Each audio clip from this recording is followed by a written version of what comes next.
Hey, welcome back to In the Can, everybody. It's a wonderful Saturday. It is the second to last day. Tomorrow, of course, we wrap everything up for you with a recap of the award ceremony, which takes place tonight.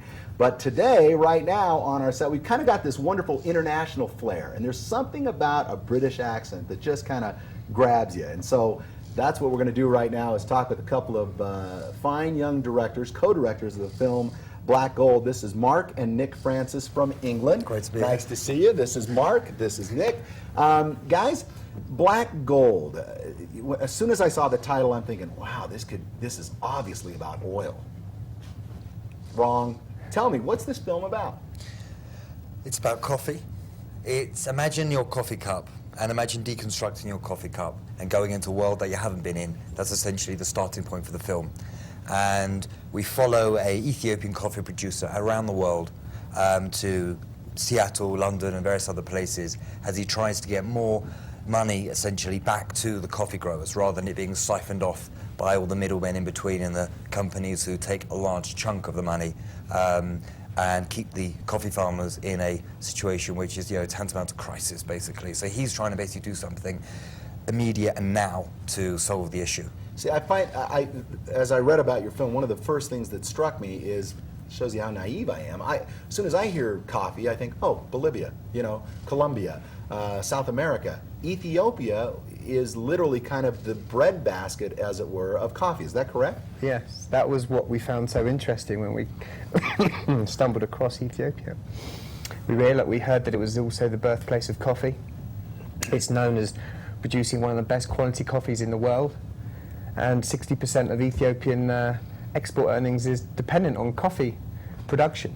And yet it's one of the poorest countries in the world. And we thought, well, there's been such a big boom in the coffee industry in Europe and North America in the last 5 or 6 years. We just thought that was a fascinating story to try and go to where the coffee starts from and to see how it kind of changes along the way when it gets to our cup. Yeah, because you go into one of your coffee houses anywhere, and you're paying $4 for your cinnamon sprinkled grande, this, that, the other, and you think, man, they must be getting wealthy back in the fields. And your movie really exposes the harsh reality.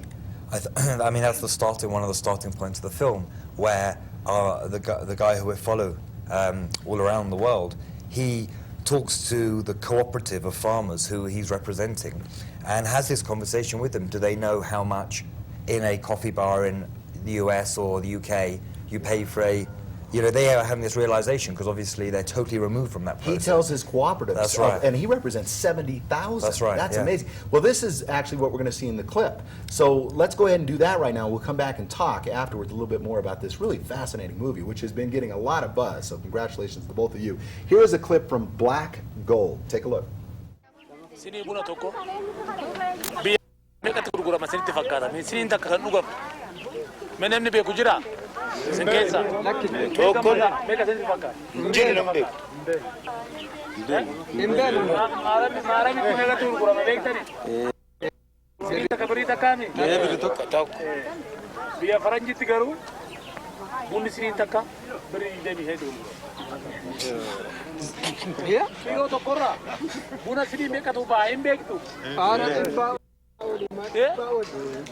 Kilo tokora buna sini sadetama buna kilo tokora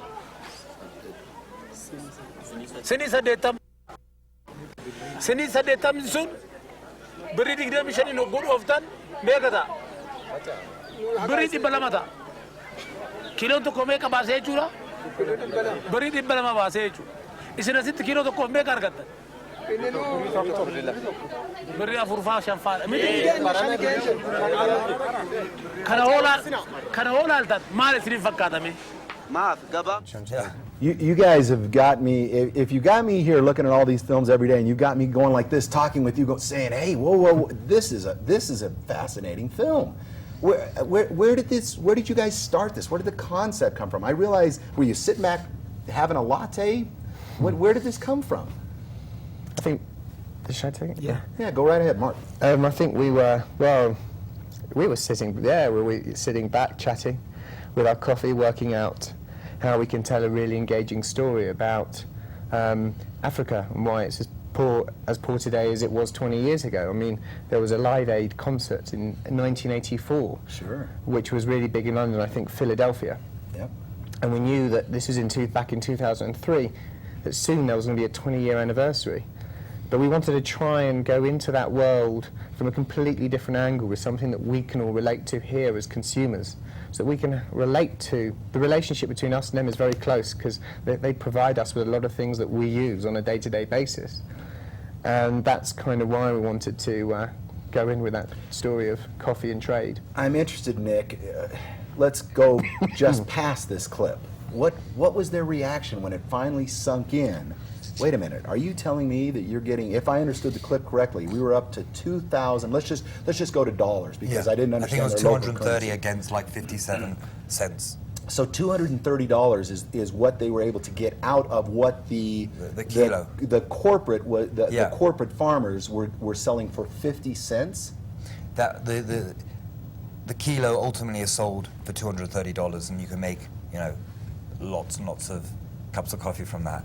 And out of that chunk, they were getting about 57 cents. That's amazing. But I mean, That's the coffee cups, isn't it? Yeah.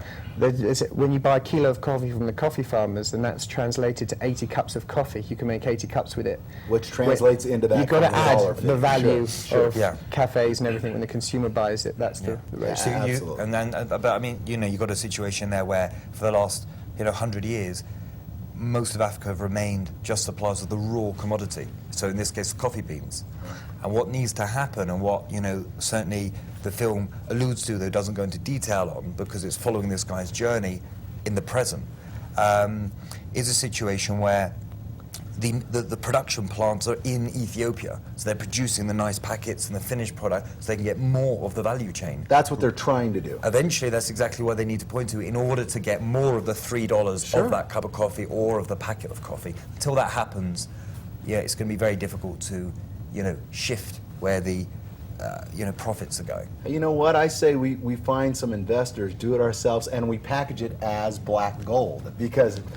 See, now I'm going into the marketing. You certainly got a job there. I think we've got to get talking after the show. You know what? That is fascinating, and it's tremendously sad at the same time. And I would imagine that your film exposes a lot of that real sadness, that reality that they face every day. That again, if we sat there and had our cup of coffee and thought about it for a second, maybe there'd be a conscious about us that rises up. We were fortunate to have, we teamed up here in Park City with Park City Coffee Roasters, who at every one of our screenings this week were giving out Ethiopian coffee, which was featured in the film, so that people could kind of start to connect with, what is quality coffee, what is coffee that's fairly traded, and they're doing that, these guys, and it was amazing also to have them in the audience at points also to answer questions about, well, where can we buy a decent cup of coffee which isn't exploiting farmers and so on.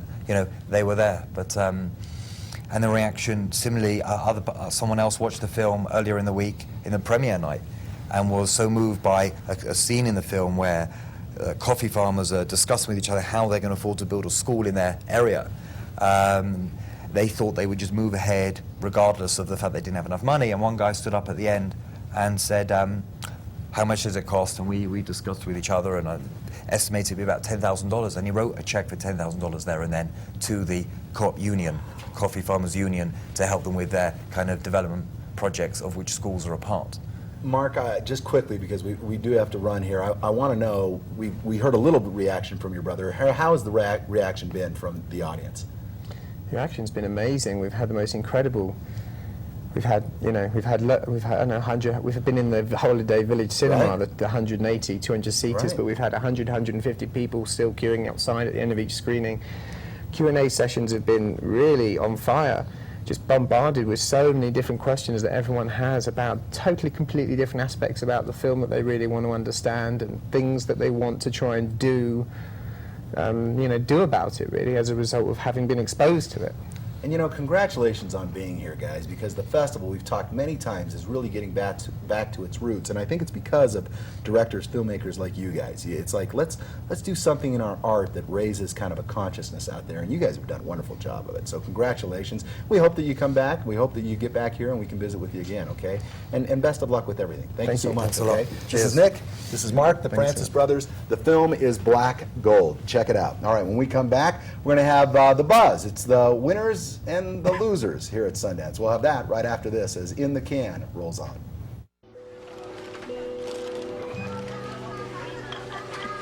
It's amazing, eh? All coffees are here, but ours is not.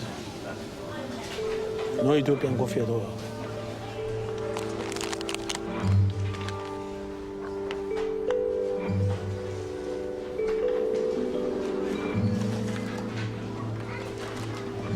I'm very sad because I'm looking at it reminds me of my farmers.